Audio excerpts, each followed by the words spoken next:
Dan insya-Allah begini kita akan mengupas tajuk yang ke-20, ya, iaitu beradab dan bersopan santun, pada muka surat yang ke-135. Jadi kita baca matan hadis ini bersama-sama. Haddatsana Abu Quraib qala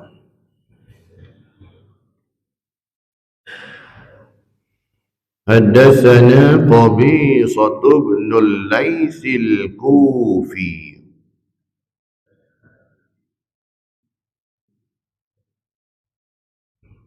an Mutarrif an Ata'in an Ummi Darda'i an Abi Darda'i qala Sami'tu an-nabiyya sallallahu alaihi wasallam yaqul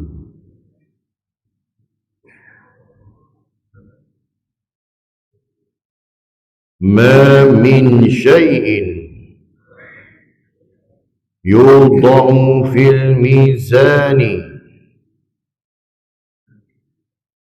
asqalu min husnil khuluqi wa inna sahiba husni al-khuluqi la yablughu bihi darajata sahibis sawmi was salati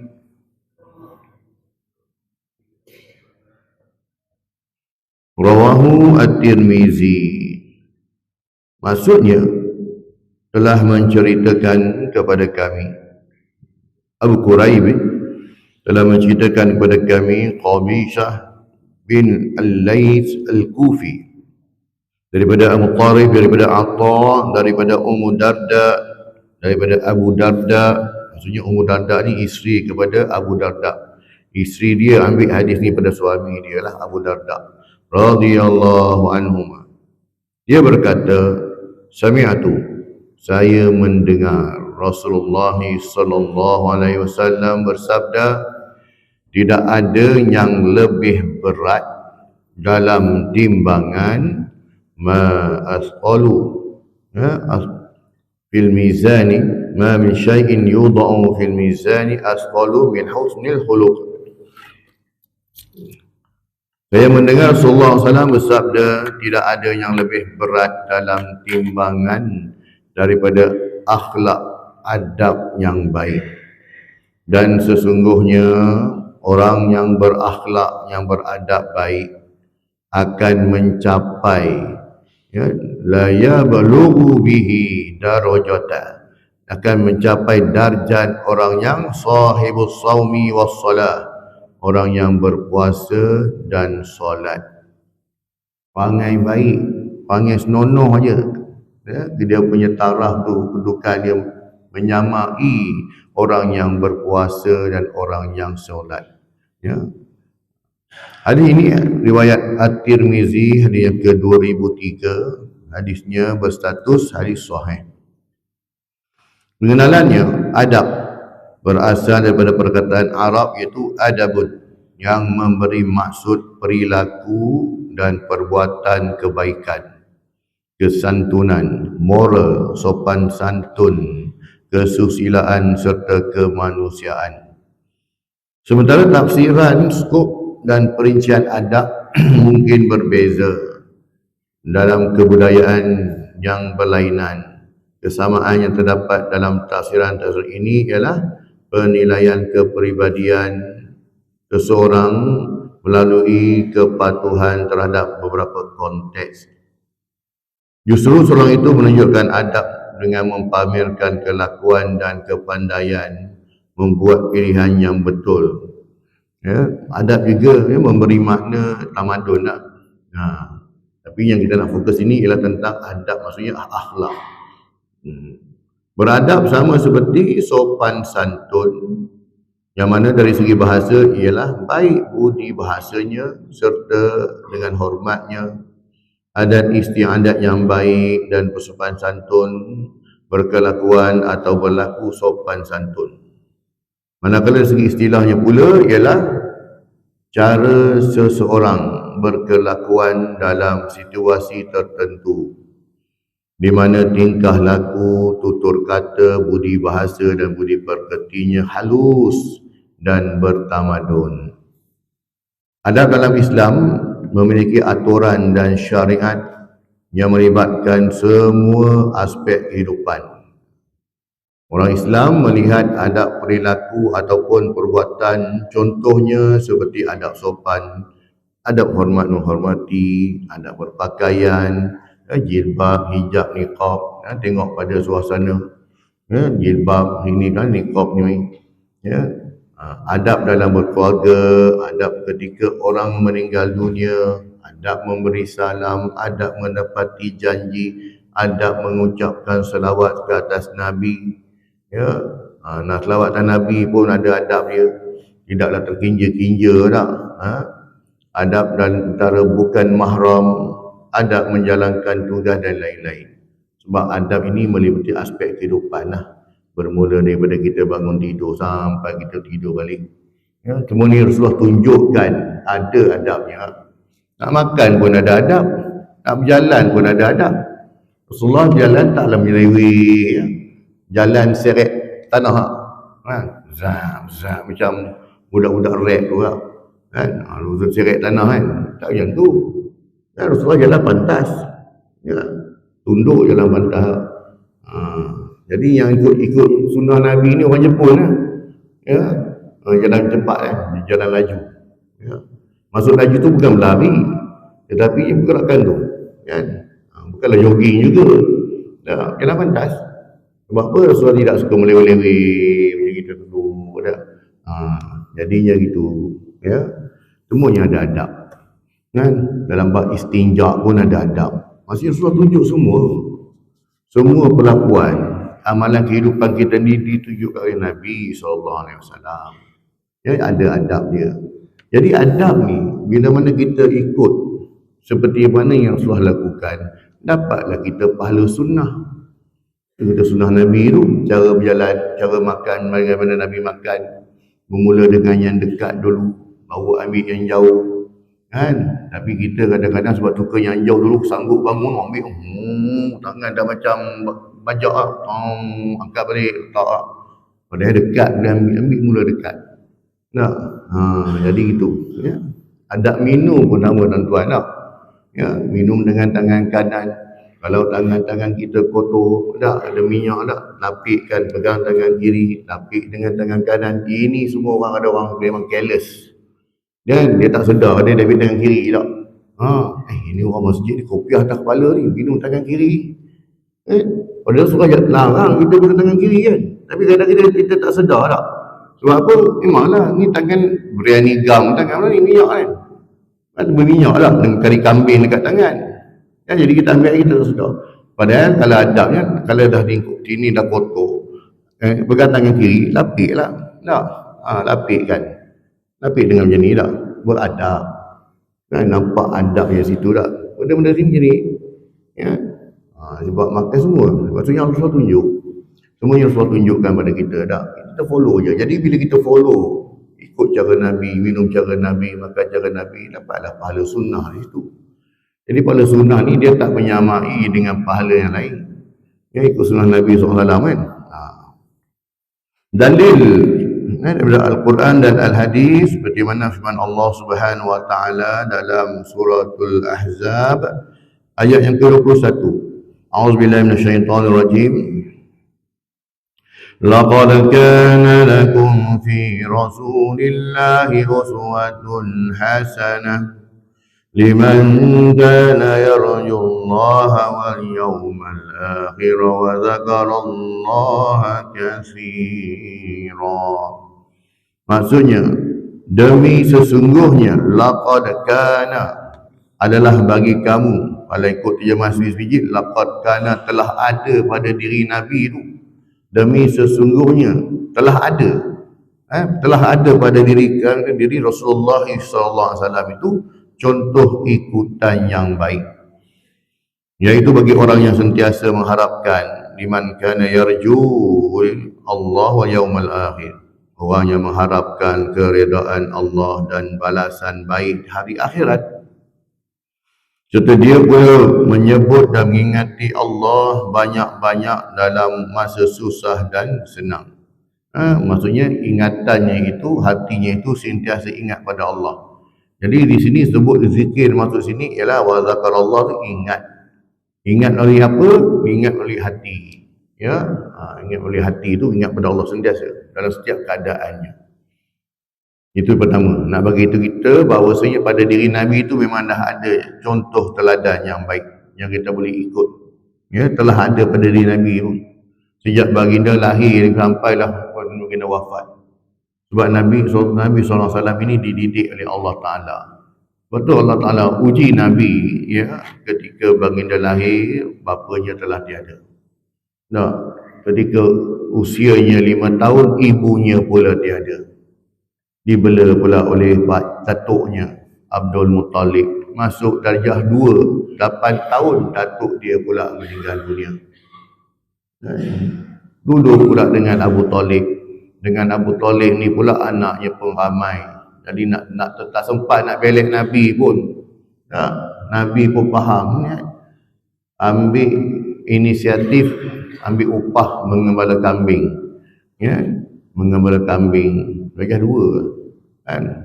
Umur 8 tahun, ya. Dengan umur 12 tahun ikut Abu Talib pergi berdagang ke Syam, ya. Jadi kalau ikut betulnya dari segi pendidikan akhlak ni, maksudnya berpindah-pindah, tak sempat pun nak belek lagi. Tapi siapa yang bentuk Nabi? Allah Subhanahu Wa Taala. Akhlak Nabi tu dah ada baik dulu dah, kan. Sebab tu bukti dia ketika Rasulullah usia 5 tahun, yang dada Rasulullah dibelah oleh malaikat, kan. Malaikat Mikail dengan Jibril lah, keluarkan kotoran, kan. Kemudian kali kedua dibelah dada Nabi sebelum peristiwa Isra dan Mi'raj. Sebelum berangkat Isra Mi'raj tu dibelah tu dada Nabi dekat kawasan Hijr Ismail tu. Dibelah lagi, dikeluarkan hati-hati darah yang orang kata kotor ni, dimasukkan nur, dimasukkan cahaya dalam hati Nabi SAW. Ya, bagaimana cara bedah tu jangan tanyalah macam mana dah. Ini semua ilmu ghaib, ya. Makanya, ya, itu urusan Allah Ta'ala lah, kan. Kita nak tanya pun sebab sahabat pun tak tanya Nabi, kan. Tak ada sahabat tanya ya Rasulullah waktu sebelum Isra Mi'raj tu, kan ada engkau dibelah, macam mana cara belah? Tunjuk sikit. Tak ditanya pun. Seorang pun tak bertanya. Jadi kalau tak bertanya tu tidaklah menunjukkan ia tu penting. Tak penting lah, tak payah tanya lah benda tak ni pun, tak ada isu pun. Kemudian dalam hadis pula daripada Ali bin Abi Talib radhiyallahu anhu, Nabi SAW bersabda, dan baginda berdoa tentang adab dan sopan santun. Ya, ini pun kita hafal doa ni, dah amalkan doa ni.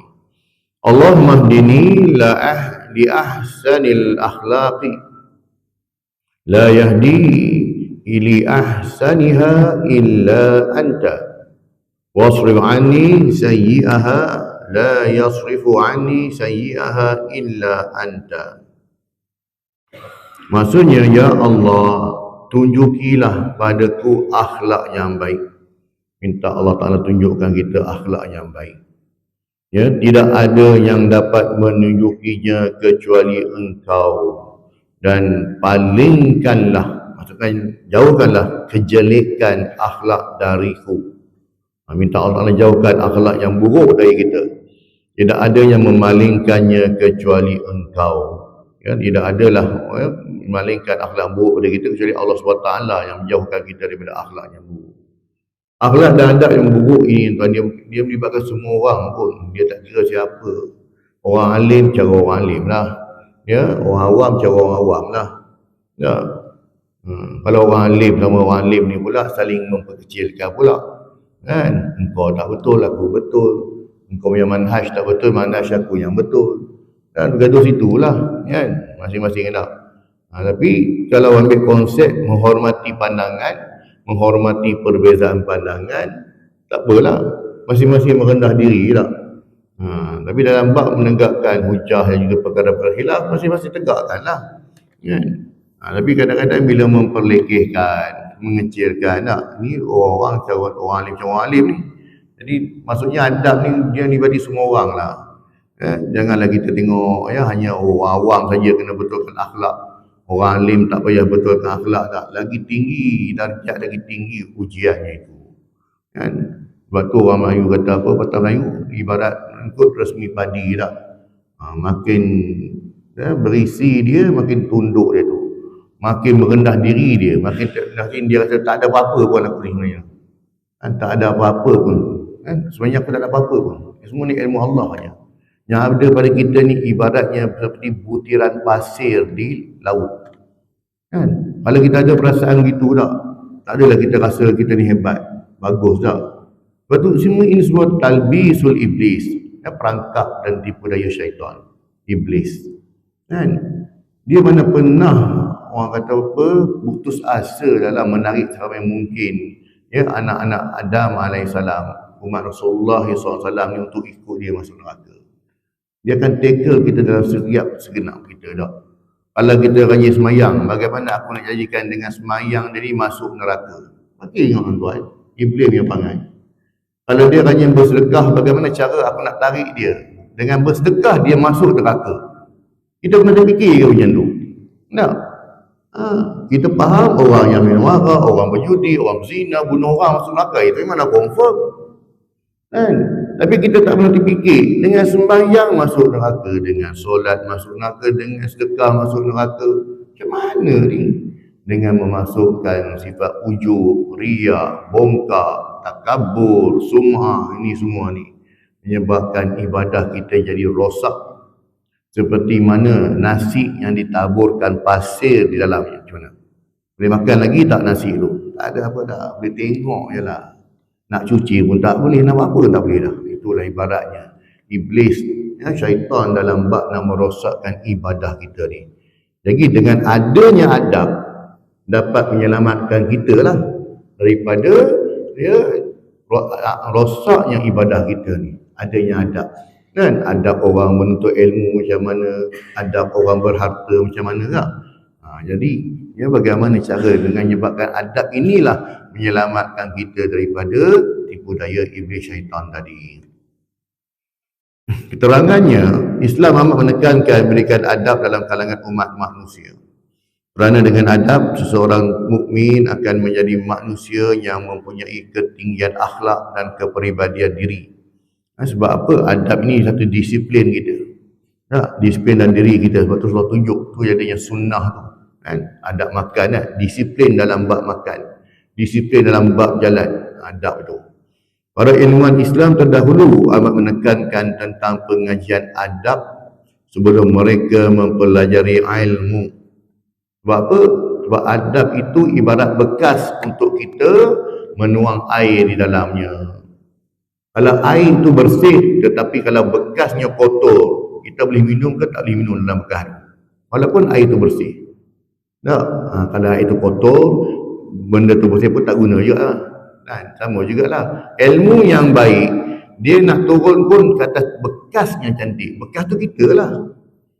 Sebab itulah guru Imam Syafi'i sebut, bila mana Imam Syafi'i mengadu pada dia, syakautu ilal waqi'i su'ul hifzi. Aku mengadu pada wakil tentang buruknya hafazanku. Kan? Kemudian dia wasiatkan aku antarakal ma'asi. Kan? Dia bagi tahu, guru Imam Syafi'i bagi tahu pada Imam Syafi'i, kau tinggalkan maksiat. Apalah maksiatnya Imam Syafi'i buat ni tak? Guru dia nasihatkan dia tinggalkan maksiat. Fa innal ilmu nur, sesungguhnya ilmu itu adalah cahaya. Wa nurul la yanzilu 'alal 'asi, dan cahaya dia takkan turun ke atas orang-orang yang melakukan maksiat. Jadi orang yang melakukan maksiat ni ilmunya susah nak masuk. Kan? Elok je tengok budak-budak EU tu pandai-pandai semua masuk. Tak? Pandai lain, adab tu lain. Pandai dan berakhlak tu yang kita nak. Pandai saja tak jadi. Nak ikut pandai ayah kepada Khalid Awalid tu, Al-Walid bin Mughirah lagi pandai. Dalam kalangan orang Quraisy tu dia antara orang yang terpandai sekali. Masuk Islam pun tak, bukan kira yang itu kan. Jadi pandai itu jangan diukur dari segi sujud CJ dan itu kan. Dari segi pengamalian dalam ilmu. Ya, kalau gaji tinggi kena dengan adab, okey, perfect, cantik lah tu. Gaji tinggi tak ada adab, tak ada nilai. Sebab apa tuan? Sebab ilmu tu dia akan membimbing kita. Kalau dia pandai dalam bab akaun contoh dah, tak ada adab, apa dia buat? Dia fikir cara nak solat duit je lah. Nah, pandai-pandai dah cara nak solat duit. Bagaimana aku boleh ambil setiap orang ni 5 sen cukup? Tak, baru banyak akaun dia ambil. Satu hari berapa puluh ribu dia boleh dapat satu hari. Ambil 5 sen je. Orang pun tak sedar. Kita pun tak ada nak check lah. Dulu ada buku akaun, boleh juga check lah. Sekarang tak ada masa nak check lah. Tengok kok ada bank online banking je lah. Tu pun tak tahu benda pun. Tak apalah, 5 sen je mengantar. Tak ada kisahlah. 5 sen apa hal? Tapi tiap-tiap orang ni ambil, bayangkan. Cerdik. Tapi adab tak ada tak. Tak ada integriti itu kan. Tak guna je ke? Kita nak biarlah pandai, cerdik dan beradab. Ni yang masalah ni. Nak bentuk insan yang beradab ni. Tu. Dalam bab ilmu dalam masalah tak ramai yang cerdik-cerdik ni. Tapi bagaimana dia mempraktikkan kecerdikan dia tu untuk memberi manfaat kepada masyarakat, manfaat kepada agama ni.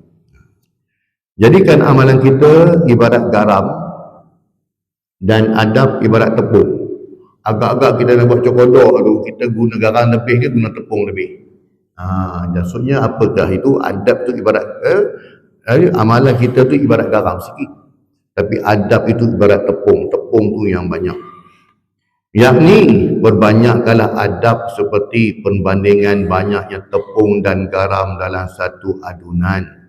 Banyak adab dan sedikit amal soleh lebih baik daripada banyak amal dengan sedikit adab. Amalan tak banyak tapi beradab. Enggak. Berbanding dengan amalnya banyak, adabnya tak ada. Makin rajin datang ke masjid, makin bongkak dia. Makin rajin datang ke masjid, makin kuat mengata orang. Macam mana ni? Tak teli tau. Sebab janji Allah, inna salata tanha 'anil fahsya'i wal munkar. Sesungguhnya sembahyang itu mencegah kamu daripada melakukan kerosakan dan kemungkaran. Itu janji Allah. Tapi bila mana kita buat tu, makin sembahyang aku makin kuat mengata orang. Makin rajin ke masjid, makin kerap menghina orang. Duk bandingkan orang tak? Kemudian, tu. Jadi tak kena lah. Dia ada something wrong kat situ. Bukan solat itu yang salah. Kita yang salah sebenarnya. Sebenarnya solat itu tidak membantu kita untuk menjadi hamba yang makin tunduk pada Allah. Allah juga janji tak? Kutiba alaikumus siyamu kama kutiba alal ladzina min qablikum la'allakum tattaqun. Dengan puasa itu melahirkan hamba yang bertakwa. Tapi kalau kita puasa masih lagi tidak bertakwa, masih lagi cenderung melakukan maksiat, masih lagi cenderung memfitnah orang, tapi puasa rajin, Isnin Khamis tak tinggal, puasa hari putih 13, 14, 15 tak tinggal, pantang dengar je 10 Muharram ke hari 10 9 Zulhijjah puasa jaga. Tapi dalam masa yang sama tidak ada sifat takwa dalam diri dia. Bongkak lagi ada. Aku tiap-tiap minggu aku puasa, kau ada puasa? Tak? Kalau kau tak puasa, macam mana cara nak takarrub ila Allah? Nak dekat pada Allah. Kau puasa pun kau tak jaga. Membanding-bandingkan. Jadi kita cek balik lah. Bukan sebab puasa tu yang salah. Diri kita yang salah sebab kita tidak menyediakan bekas yang betul tadi tu. Kita yang kotor, bukan yang solat tu tak betul. Kita sendiri yang tak betul.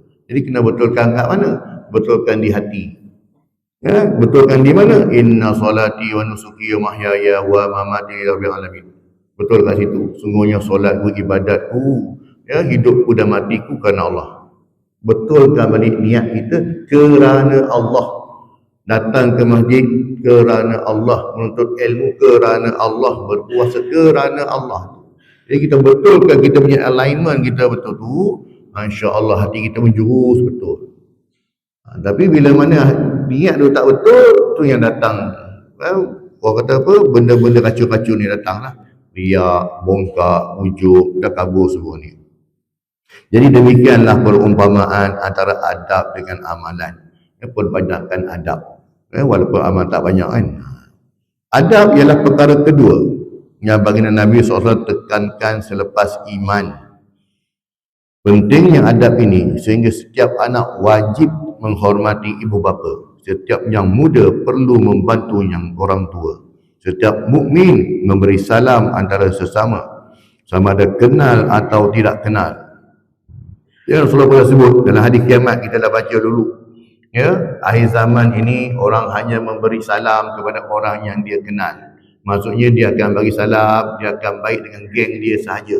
Yang bukan geng, walaupun sama tauhid, akidah yang sama, tapi sebab bukan geng aku, tak ada. Dah, jadi musuh. Jadi musuh tu boy. Kan? Padahal satu akidah. Solat di masjid yang sama. Dah, masing-masing solat, aku semayang, kau pun semayang. Tapi sebab bukan geng kita, tak ada. Ini bukan geng kita. Ini Rasulullah sebut akhir zaman. Jadi Rasulullah dah anjurkan, afsyus salam, sebarkan salam. Bagi je salam. Kenal ke tak kenal sebab dia orang Islam, bagi je salam.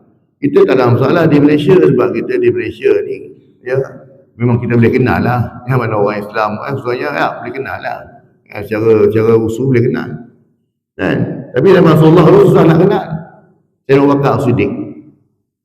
Yang satu ketika yang dia pergi solat subuh tu tak? Dia pergi solat subuh, dia ikut belakang orang tua ni. Sampai dekat ni. Dia nak potong orang tua, dia rasa tak beradab. Kau hajar pula aku ni orang muda potong orang tua ni kan. Kan? Sebab dia lagi semayang. Sama-sama menuju ke arah masjid. Abu Bakar ni pula orang yang tak pernah tertinggal takbir pertama bersama Rasulullah. Surangkan takbir, Allahu Akbar, dia bangkat sekali. Tapi kali subuh ni dia terlewat sikit. Nah. Ya, subuh dia terlewat. Jadinya bila sampai, dia ingatkan pakcik yang depan dia ni nak pergi masjid. Kan? Rupanya sampai dekat masjid, dia dah lambat ni kan. Aku nak kejar takbir dengan Rasulullah ni. Ya, bila mana dia ni, ya, sampai dekat masjid, ingat pakcik tu lagi masjid. Rupanya pakcik tu kona kat lain. Rupanya orang Yahudi. Maksudnya Abu Bakar pun dia tak pernah cap antara orang Yahudi dengan orang Islam lah. Dia orang sama je, pakaian sama, semua sama tak. Dia orang sama kan. Terlewat. Ya, bila mana dia masuk dalam masjid je, Rasulullah dah nak rukuk. Dia pun sempat rukuk Rasulullah dah. Alhamdulillah dah. Kan? Itu Allah sebut Sami Allahu liman hamidah. Allah Ta'ala mendengar siapa yang memujinya kan. Allah Ta'ala dengar. Kan? Tu Bakar tak pernah nak tinggal takbir pertama dengan Rasulullah. Kan? Jadinya kalau kita orang Islam boleh kenal lah. Tapi kalau di negara Arab susah nak kenal. Kan? Kalau hari ini pun kalau kita pergi negara Arab, ya, kalau kita Saudi dia sembang lah. Kita pergi selain daripada anak Saudi lah. Kan? Orang Kristian dia kan pegang tasbih. Tasbih kita pakai, dia pegang. Dia pun subhanallah juga. Kita ingat aku buat apa ni? Aku pun zikir pada Allah. Subhanallah. Sambil main dam. Dia main dam Arab. Dia main dam Arab tu, duduk di jalan, tasbih tak pegang. Dia orang menari pun sambil Arab menari. Pusing tasbih. Kan? Ya, sekali tarik 3. Kenapa? Senang. Kulluhum. Dah, subhanallah tarik 3 biji. Subhanallah 3 biji sekali. Dia merangkap 3 lah tu. Ikut engkau lah. Kan? Dia orang juga. Jadi kalau nak cerita bab tasbih kita sembang lah. Orang Kristian pun dia buat juga. Dia pun pegang tasbih juga. Biji tasbih kita tu. Kemudian, ya, setiap orang miskin dibantu oleh orang kaya, wanita dilindungi, anak-anak yatim dipelihara dan berbuat baik kepada mereka. Inilah ajaran Nabi SAW setelah kesempurnaan iman. Sebab tu bila iman kita sempurna, kita akan beri manfaat pada orang lain. Iman kita sempurna, kita akan beri manfaat kepada orang lain. Tapi kalau kita memudaratkan orang, maksudnya iman kita tu masih ada kecacatan lah, belum sempurna lagi. Nabi SAW tidak menekankan ketinggian hukum hakam. Ya, hukum hakam datang selepas tu, selepas zaman Mekah. Ya, di Madinah baru turun ayat-ayat hukum. Dan Rasulullah tidak menekankan ketinggian hukum hakam, tetapi bagaimana beradab sesama manusia. Mukmin yang beradab akan mempunyai sikap toleransi dan komunikasi yang berkesan dalam kehidupan. demi dunia dan akhirat.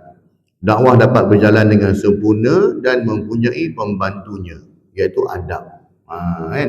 Ud'u fi sabil rabbika bil hikmah wal mau'izatil hasanah.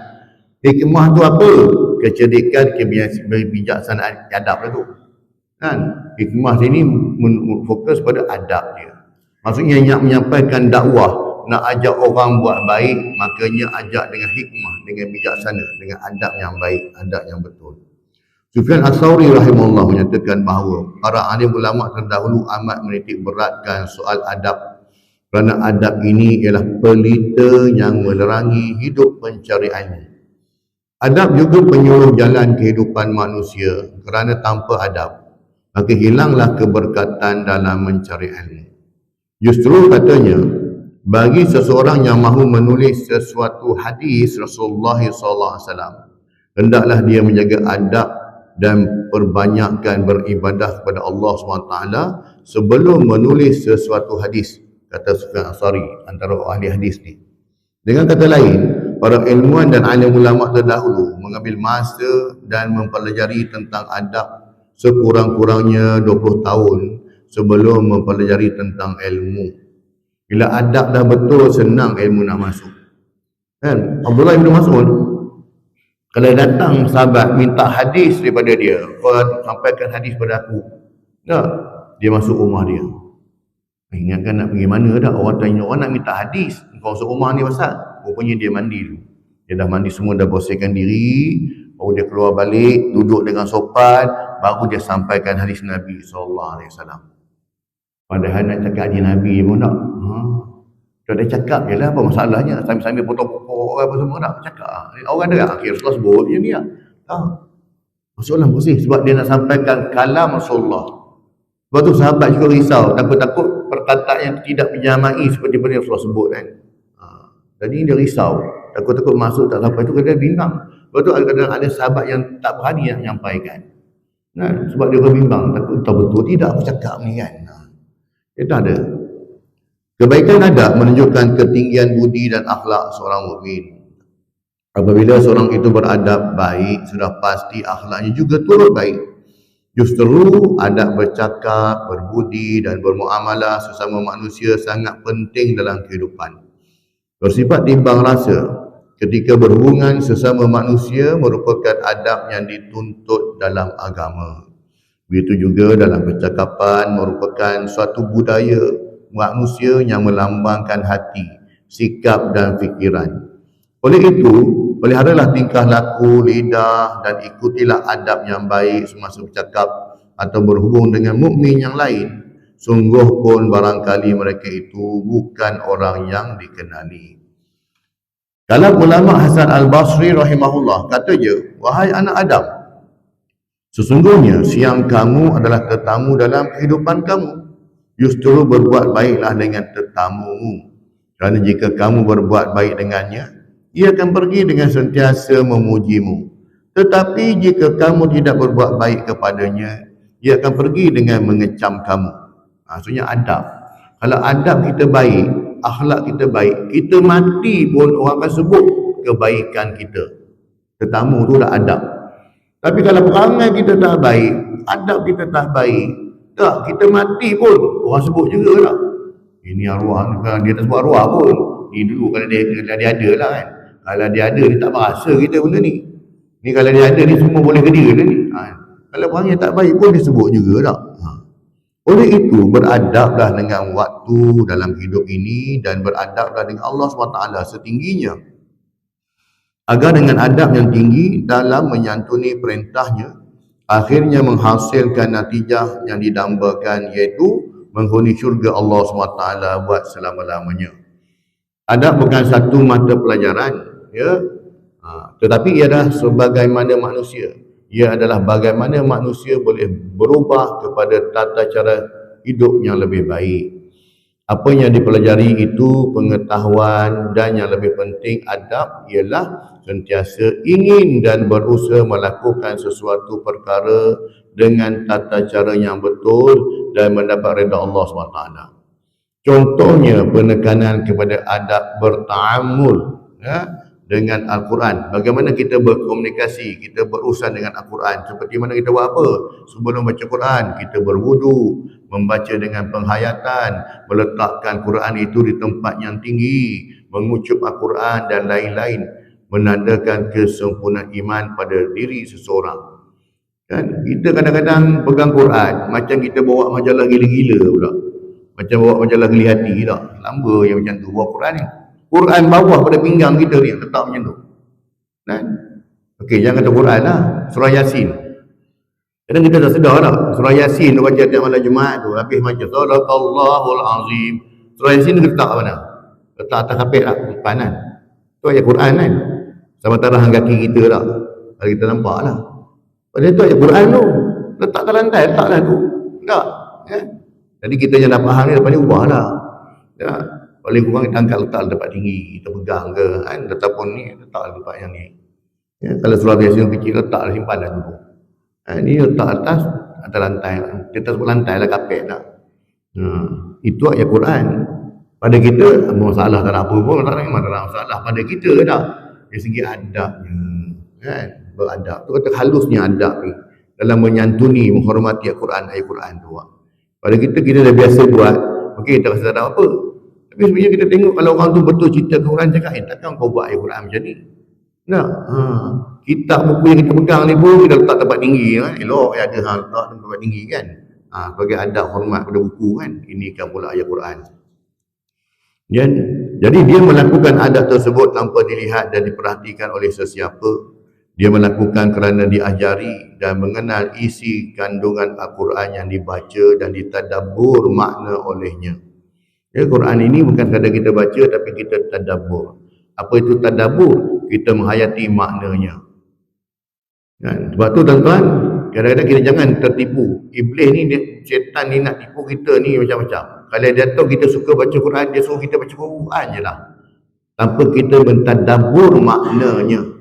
Biar kau tak faham, tak apa. Yang penting kau baca. Kita membaca Quran, kita nak faham isi kandungan Quran. Apa kehendak ayat Quran ni? Kita cuba. Sebab kita dah lama baca Quran, dah biasa baca Quran. Kita tadabbur pula isi. Apa dia nak? Apa maksud ni? Ayat ni? Apa kehendak ayat ni? Kan? Jadi banyak terjemahan Quran kan. Betul kadang-kadang macam masjid, ada setengah masjid, kadang-kadang dia buat aktiviti tadabbur Al-Quran lepas subuh, baca dalam bentuk halaqah, ya, seorang ramai-ramai baca ayat, seorang baca makna dia. Baguslah macam tu. Kita ubah trend tu. Ya. Kalau kita buat halaqah Quran, ya, maksudnya baca ayat tu sama-sama, kemudian seorang akan membacakan dia punya makna terjemahan ayat tersebut. Kan? Zalikal kitabul la raiba fi. Inilah kitab yang tidak diragui padanya. Kan? Hudan lil muttaqin, petunjuk pada orang-orang yang bertakwa. Sedar. Oh, ini makna dia tak? Dapatlah kita tambah sikit kosakata bahasa Arab kita. Dapat kita tahu kan. Berbanding kita hanya baca je, kita tak tahu apa benda ayat ni. Tak. Surah Yasin 83 ayat tu. Boleh tak kita cerita korang apa isi kandungan dia tu? Cerita dia tu terbahagi kepada berapa juzuk. Dalam bab surah Yasin tu ada berapa bahagian pula menceritakan tentang apa. Kan?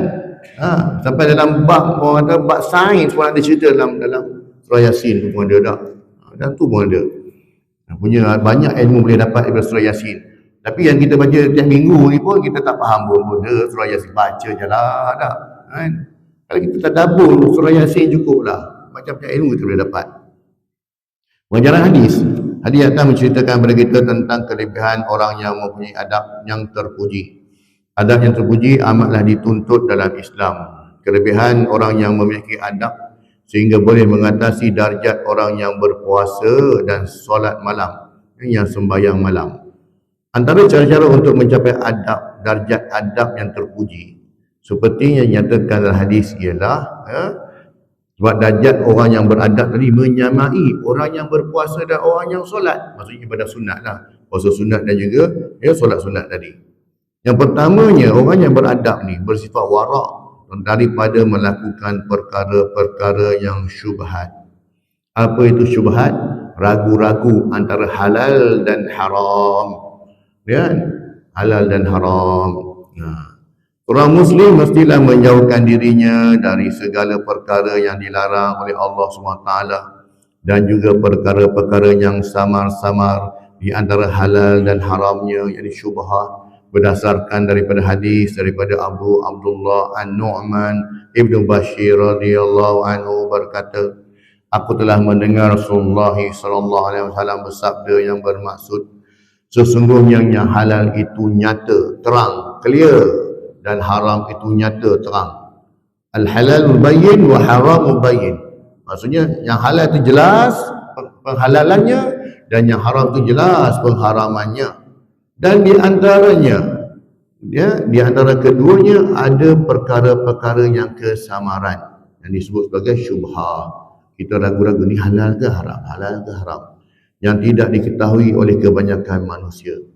Maka barang siapa memelihara dirinya daripada segala yang syubhah, yakni kesamaran, sesungguhnya dia memelihara agamanya dan kehormatannya. Dan barang siapa jatuh ke dalam perkara syubhah, kesamaran, jatuhlah ia ke dalam yang haram, seperti seorang pengembala yang menggembala di sekeliling kawasan larangan, hampir sangat ternakannya makan di dalamnya. Ketahuilah bahawa bagi tiap-tiap raja ada kawasan larangan. Ketahuilah bahawa larangan Allah SWT ialah segala yang diharamkannya. Ketahuilah bahawa di dalam badan ada seketul daging. Apabila ia baik, baiklah badan seluruhnya, dan apabila ia rosak, rosaklah sekaliannya. Ketahuilah itulah yang dikatakan hati. Muttafaqun alaih. Hadis Bukhari dan Muslim. Maksudnya dari segi warak itu meninggalkan perkara syubhah dan yang ragu-ragu, ni aku punya ke bukan, aku punya ke bukan. Yang keduanya memelihara penglihatan. Seorang muslim itu mestilah memelihara pandangan daripada melihat perkara-perkara yang diharamkan oleh Allah SWT. Kerana pandangan terhadap sesuatu yang menarik itu boleh merangsang syahwat dan boleh membawa ke kancah pelanggaran dan maksiat. Sehubungan itu, Al-Quran mengingatkan orang-orang mukmin supaya memelihara diri daripada penglihatan yang tidak memberi faedah. Firman Allah SWT, قل للمؤمنين يغضوا من أبصارهم ويحفظوا فروجهم ذلك أزكى لهم إن الله خبير بما يصنعون.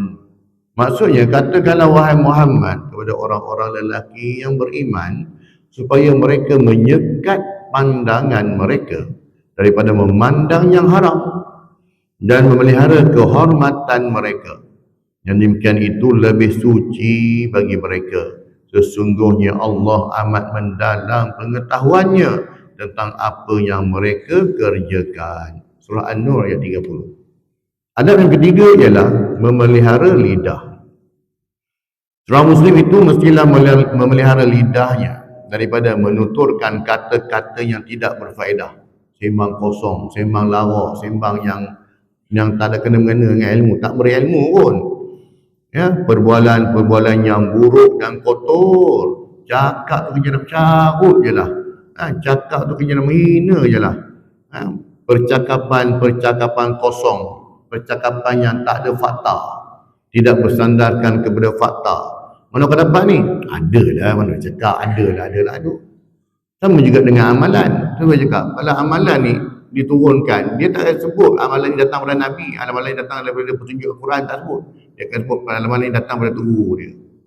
Cuba sebut amalan ni dianjurkan Rasulullah sebut dalam hadis sekian-sekian, riwayat Daruqutni, tak kisah apa pun, yang penting ada sanad yang sampai kepada Nabi tak.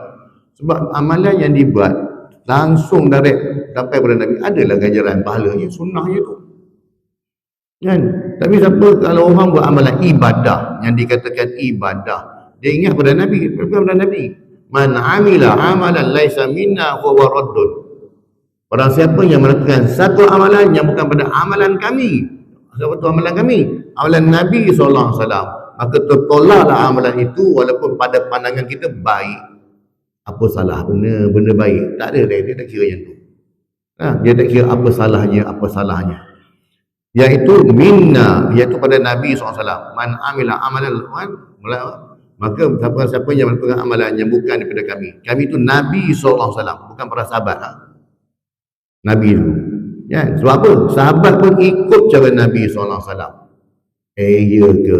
Ada sahabat buat amalan okey sampai sekarang. Ya, contoh apa? Azan. Azan bukan datang daripada Nabi, azan daripada sahabat. Tapi siapa yang mengesahkan azan tu boleh guna azan, lafaz azan yang pakai hari ini? Nabi SAW. Maksudnya Nabi mengesahkan amalan tu. Sama juga yang kita baca, Sami Allah liman hamidah, Rabbana lakal hamdu hamdan katsiran thayyiban mubarakan. Itu perkataan bukan berkata pada Nabi. Itu datang dari sahabat. Tapi kenapa boleh buat? Sebab Nabi mengesahkan benda tu boleh. Maksudnya, walaupun amalan itu datang dari sahabat Nabi, Nabi tak ajar pun, datang pada sahabat Nabi, tapi Nabi mengesahkan boleh buat, barulah boleh buat. Hari ni orang berdalilkan dia datang pada tok guru saya, benda baik, apa salahnya? Siapa yang mengesahkan amalan tok guru dia? Contoh, kan, buat sesuatu amalan lah, tak kisah amalan pun, yang dikatakan ibadah tadi. Kita tanya pada dia, mana kau datang buat ni? Tu guru aku ajar. Siapa yang membenarkan amalan tu guru kau? Kalau zaman Rasulullah yang membenarkan azan, Rasulullah benarkan boleh buat dengan, walaupun bukan datang pada Nabi. Lafaz dari Rabbana lakal hamdu tadi itu dibenarkan sebab Rasulullah mengesahkan benda tu betul. Tapi hari ini siapa yang mengesahkan amalan tu betul? Nah, kalau kita di Malaysia pun kita ada logo halal Jakim, nak tengok barang makan, ada logo halal tak? Ada logo halal. Yang mengesahkan siapa? Jakim. Kalau benda tu dia tak ada kata halal, aku lah jawab, bukan aku. Tak, dia nak menjawab depan Allah Ta'ala nanti kan. Begitu juga. Bila amalan tu dibuat, dikatakan ni benda baik, tapi bukan benda Nabi, kau jawab dari Allah Ta'ala. Mungkin jawablah. Kan? Yang pasti Rasulullah sebut, man amila amalan walaysa minna fahuwa raddun. Barang siapa yang buat satu amalan yang bukan pada kami, tolaklah amalan itu. Fikir sendiri ya. Lepas tu kenapa kita cuba nak buat menghampiri Rasulullah? Kenapa kita cuba buat ibadah nak menghampiri pada Rasulullah? Cara solat Nabi, cara makan cara Nabi, cara ibadah cara Nabi, cara zikir cara Nabi. Sebab itulah petunjuk kita. Siapa lagi nak tunjuk pada kita? Dan Rasulullah tak pernah ajar kita satu amalan yang menyusahkan. Tak pernah. Betul dalam bab berzikir, Rasulullah ajar benda yang mudah-mudah. Ya subhanallah, alhamdulillah, la ilaha illallah, Allahu akbar. Dan dalam bab doa yang mudah-mudah. Dalam bab doa tidak ada masalah tuan-tuan. Ya, dalam bab doa, sebab kita pun ada doa kita sendiri lah. Doa yang ikut sunnah Nabi pun boleh, tak ada masalah. Tapi dalam bab amalan ibadah ni, itu kita risau. Takut-takut tak kena tau. Bila tak kena ni, bagaimana nak diterima akhirat esok? Kan? Orang yang mengajar amalan tersebut, kau jawab daripada Allah Ta'ala nanti. Kau jawab lah. Allah akan tanya, mana datang ubat ni? Kan? Nabi aku tak ajar pun. Kan? Yang ubat pasal, kau Nabi kan? Siapa Nabi? Rasulullah yang Nabi terakhir. Tu kita risau. Ni. Ya? Sebagai seorang mukmin yang mukallaf, sewajarnya kita menjaga lidah daripada sebarang percakapan yang sia-sia dan tidak berfaedah, kecuali percakapan yang menghasilkan kebaikan. Apabila bercakap dan berdiam diri adalah sama sahaja hasilnya, maka mengikut sunnahnya adalah lebih baik berdiam diri. Kerana percakapan yang diharuskan mungkin membawa kepadanya haram atau makruh. Kalau kita ini bercakap, kita agak percakapan itu menyakitkan hati orang, percakapan itu menyebabkan orang marah, orang tak suka, lebih baik kita diam je lah. Dan itu pun lagi bagus daripada kita bercakap. Ya? Kejadian sedemikian telah banyak berlaku, tetapi kebaikan daripadanya adalah jarang-jarang. Orang yang banyak bercakap kosong ni jarang kebaikannya tu. Ya? Lebih sebab bila percakapan kosong ni tuan, bila kita bercakap tentang orang, tentang individu, sudah pasti akan ada ajinomoto, kicap, garam, apa semua dalam tu. Maksudnya ada umpatan dan fitnah. Kalau kita bercerita tentang individu, biasanya bila sebut mengumpat, mana ada orang mengumpat kambing, mana ada orang mengumpat kucing, orang mengumpat orang, betul tak? Manusia dengan manusia. Jadi umpatan itu biasanya dia akan masuk juga akhirnya dengan fitnah, masuk juga dengan benda-benda yang tak betul tak dalam tu. Jadinya Rasulullah sebut kan, kalau kau cakap tak ada benda yang cakap, baik-baik diamlah. Banyak hadis yang menerangkan tentang keburukan dan bencana lidah ke atas empunya diri, seperti hadis daripada Muaz bin Jabal radhiyallahu anhu. Rasulullah SAW bersabda yang bermaksud tidaklah dihumbankan muka manusia ke dalam neraka itu sebagai hasil tuaian jelek lidahnya. Maksudnya dengan lidah yang buruk ini juga akan memberi kesan, iaitu dihumbankan muka. Bayangkan tuan-tuan, orang yang lidahnya buruk, tu jangan kita kata lidahnya hanya sebut perkataan mencarut. Tak, apa saja perkataan yang keluar pada mulut dia ni menghina orang, menjelekkan orang, cerita bahawa orang, merendah-rendahkan orang, semua dia seorang je bagus, itu lidah yang jelek, lidah yang buruk. Kan? Tak keluar daripada kalau dia bercakap, sama ada mesti ada unsur perli, mesti ada unsur menghina, mesti ada unsur-unsur ni. Maka itulah lidah yang jelek, lidah yang buruk. Jadi apa balasannya? Allah Ta'ala akan humbankan, bayangkan tuan. Dan nak masuk neraka satu hal, kena humban masuk neraka. Maksudnya ditolak pada kita, muka kita ni kena tanah. Kan? Dihina. Maksudnya Allah Ta'ala menghinakan orang macam ni. Ya, hasil pada lidah dia tadi. Yang keempat, yang keempatnya bersifat pemalu. Seorang Muslim mestilah bersifat pemalu dalam setiap keadaan. Namun demikian, sifat tersebut tidaklah seharusnya menghalangnya memperkatakan kebenaran. Malu-malu juga, tapi dalam bab kebenaran ni kena sampaikanlah walan.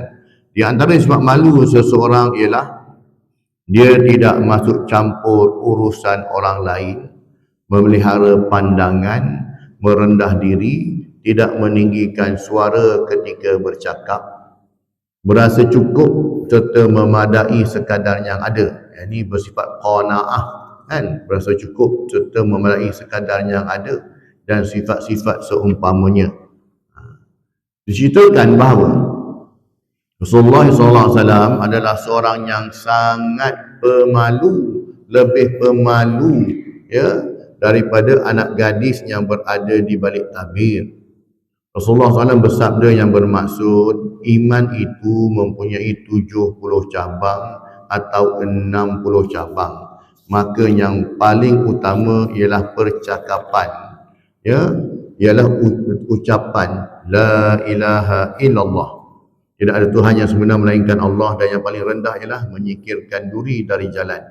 Maksudnya dalam 70 cabang ataupun 60 cabang tadi, yang paling tinggi kalimah la ilaha illallah.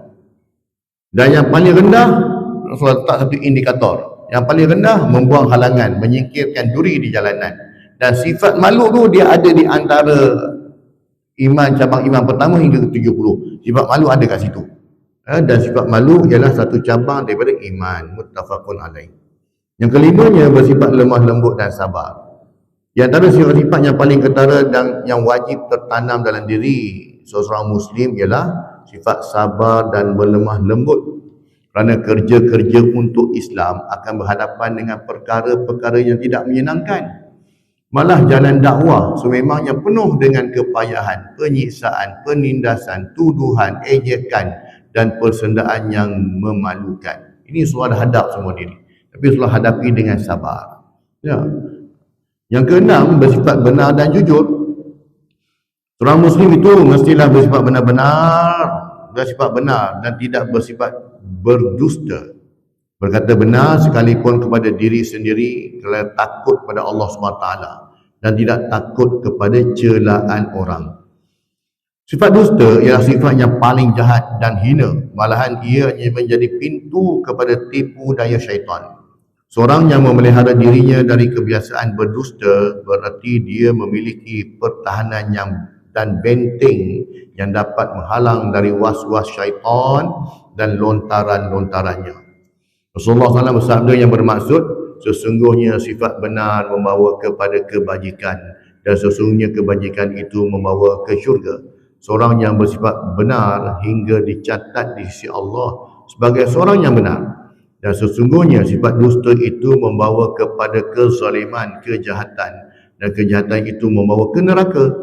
Seorang Muslim yang sentiasa berdusta sehingga dicatat di sisi Allah sebagai seorang pendusta. Maksudnya kalau orang tu bercakap benar, Allah Ta'ala akan cop dia ni orang yang benar. Kalau orang yang suka bercakap bohong, Allah Ta'ala akan cop dia sebagai seorang pembohong. Dia sebut cop dengan Tuhan, makanya dia akan lekat dekat situ. Sebab tu kesaksian orang fasik tak diterima tak? Sebab dia biasa bohong, biasa buat dosa-dosa ni. Antara orang fasik ialah mengekalkan dosa-dosa kecil, istiqamah melakukan dosa kecil. Muttafaqun alaih. Yang ketujuhnya bersifat rendah diri. Seorang muslim mestilah bersifat tawaduk atau merendah diri, khususnya terhadap saudara maranya yang muslim, dengan cara tidak membezakan dalam memberi layanan, sama ada yang miskin maupun kaya. Rasulullah SAW sendiri memohon perlindungan kepada Allah SWT agar dijauhkan daripada sifat-sifat takbur, membanggakan diri. Daripada Abdullah bin Mas'ud radhiyallahu anhu, baginda Nabi SAW bersabda yang bermaksud, tidak akan masuk syurga sesiapa yang di dalam hatinya terdapat sebesar zarrah, yakni sedikit sifat takbur. Hadis riwayat Muslim. Kan? Ada sifat takbur, tak boleh, haram masuk neraka. Kena bersihkan semua ni dulu. Hati kita lah kena bersih dah. Yang ke-8nya menjauhi sangka buruk, su'uzan, dan mengumpat ghibah. Menjauhi diri kita daripada bersifat sangka buruk dan mengintai-ngintai keburukan orang lain. Oleh itu, seorang itu mestilah menjauhi sifat-sifat ini kerana mematuhi firman Allah Subhanahu wa taala seperti mana yang dinukilkan dalam surah Al-Hujurat, ya ayyuhallazina amanu ijtanibu katsiran minadh-dhann inna ba'dadh-dhanni itsm wa la tajassasu wa la yaghtab ba'dukum ba'dha ayuhibbu ahadukum an ya'kula lahma akhihi maitan fakarihtumuh wattaqullah innallaha tawwabur rahim. Maksudnya, wahai orang-orang yang beriman, jauhilah kebanyakan dari sangkaan, ya, suuzon, sangkaan buruk, supaya kamu tidak menyangka sangkaan yang dilarang, kerana sesungguhnya sebahagian dari sangkaan itu adalah dosa. Dan janganlah kamu mengintip atau mencari-cari kesalahan dan keaiban orang lain. Wala yaghtab ba'dukum, jangan mengintai-ngintai kesalahan orang. Dan dia tengok orang ni, apa benda kekurangan dia ni, dia cari dia punya cacat celah. Setiap orang mesti ada aib, mesti, you know? Maksudnya setiap orang ada kekurangan diri, kan? Jadi aib peribadi ni dia dengan Tuhan jawab nanti, kan? Tapi kita cerita aib orang, viralkan, ya. Hari ni kalau suami isteri tak malu-malu tunjuk aib depan orang ramai, tak? Semua orang dia tak malu-malu cerita aib orang pada ni, aib diri pun dia cerita ke orang. Lagi teruk orang macam ni, kan? Aib orang tu lain memanglah, aib diri sendiri pun cerita habis orang. Padahal aib kita ni kita simpan Allah Ta'ala, bertaubat, minta Allah Ta'ala ampunkan. Dan janganlah setengah kamu mengumpat setengah yang lain. Adakah seorang dari kamu suka memakan daging saudara yang telah mati? Jika demikian keadaan mengumpat, maka sudah tentu kamu jijik kepadanya. Orang yang mengumpat ibarat dia memakan daging saudaranya lah. Oleh itu, patuhilah larangan-larangan yang disebut dan bertakwalah kamu kepada Allah. Sesungguhnya Allah penerima taubat lagi maha mengasihani. Al-Hujurat ayat 12. Yang kesembilannya bersifat pemurah. Seorang muslim mestilah bersifat pemurah, sanggup berkorban dengan jiwa dan harta bendanya pada jalan Allah. Di antara cara yang mendapat menyingkap kebakhilan seorang itu ialah dengan cara memintanya membelanjakan wang ringgit, kerana berapa banyak daripada kalangan mereka yang berkedudukan, berharta dan berpangkat gugur dari jalan ini, lantas rakus terhadap mata benda.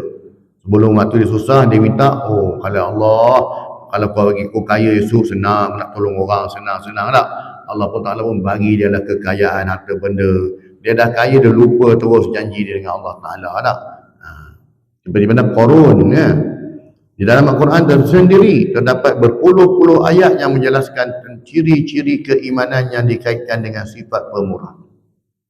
Dalam surah Al-Baqarah ayat 272, ليس عليك هداهم ولكن الله يهدي من يشاء وما تنفقوا من خير فلأنفسكم وما تنفقون إلا ابتغاء وجه الله وما تنفقوا من خير يوفى إليكم وأنتم لا تظلمون. Maksudnya, dan apa jua harta yang halal yang kamu belanjakan pada jalan Allah, maka faedahnya dan pahalanya adalah untuk diri kamu sendiri. Betul cakap. Kita belanjakan, kita beli barang untuk kita buat untuk apa saja tak ada. Tapi harta kita yang sebenar, pelaburan kita yang sebenar ialah apa yang kita infakkan, apa yang kita sedekahkan, itulah harta kita di akhirat esok. Ya, dan kamu pula tidaklah mendermakan sesuatu melainkan kerana menuntut keredaan Allah, dan apa jua yang kamu dermakan dari hartanya halal akan disempurnakan balasan pahalanya kepada kamu, dan balasan baik itu pula tidak dikurangkan. Nah, pahala yang kita dapat tu Allah tak kurangkan sedikit pun. Yang ke-10-nya antara ciri-ciri orang yang beradab ini juga suri teladan yang baik, qudwah hasanah. Selain daripada sifat-sifat yang disebutkan di atas, seorang muslim mestilah menjadikan dirinya contoh ikutan yang baik kepada orang ramai. Kalau seorang ayah menjadi contoh kepada anak-anaknya. Sebab tu pendidikan awal di rumah ni, anak-anak dia akan tengok apa yang ayah dia buat, apa yang mak dia buat, dia akan tiru dah. Itu pendidikan awal dengan cara budak ni tengok. Cara ayah dia berjalan, cara ayah dia makan, semua ni tak. Segala tingkah lakunya adalah menjadi gambaran kepada prinsip-prinsip Islam serta adab-adabnya. Seperti dalam hal makan, minum, cara berpakaian, cara pertuturan, dalam suasana aman, dalam perjalanan, malah dalam seluruh tingkah laku dan diamnya. Membina diri menjadi suri teladan merupakan peranan besar yang telah dilaksanakan oleh Rasulullah sallallahu alaihi wasallam.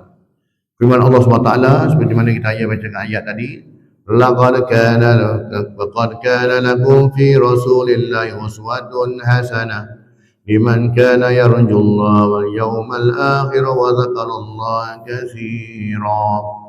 Demi sesungguhnya adalah bagi kamu pada diri Rasulullah SAW itu contoh ikutan yang baik, iaitu bagi orang yang sentiasa mengharapkan keredaan Allah dan balasan baik hari akhirat, serta ia pula menyebut dan mengingati Allah banyak-banyak dalam masa susah dan senang.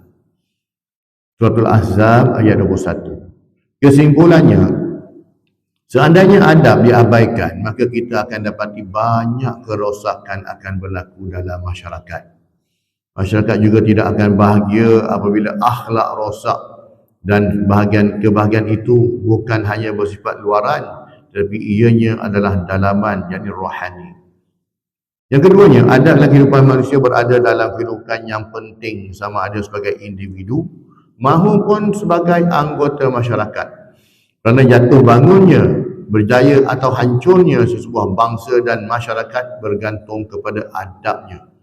Apabila adabnya baik, maka sejahteralah lahir batinnya. Akan tetapi apabila adabnya buruk, maka kehidupannya tidak akan tenteram.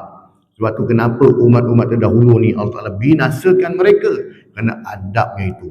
Dan adab satu hal, kemudiannya mereka menafikan ketuhanan, dan dengan cara menafikan kenabian. Tak nak ikut Nabi lah maksudnya, tak? Yang ketiganya, adab yang diajarkan oleh baginda Nabi SAW bukan saja untuk sesama umat Islam, malah kepada semua, termasuk makhluk-makhluk lain yang berada di sekitar kita. Dengan haiwan, dengan tumbuhan. Dan inilah keindahan dan kesempurnaan adab yang diajarkan oleh Nabi SAW, yang dikagumi oleh semua, termasuk mereka yang bukan Islam. Wallahu ta'ala a'lam.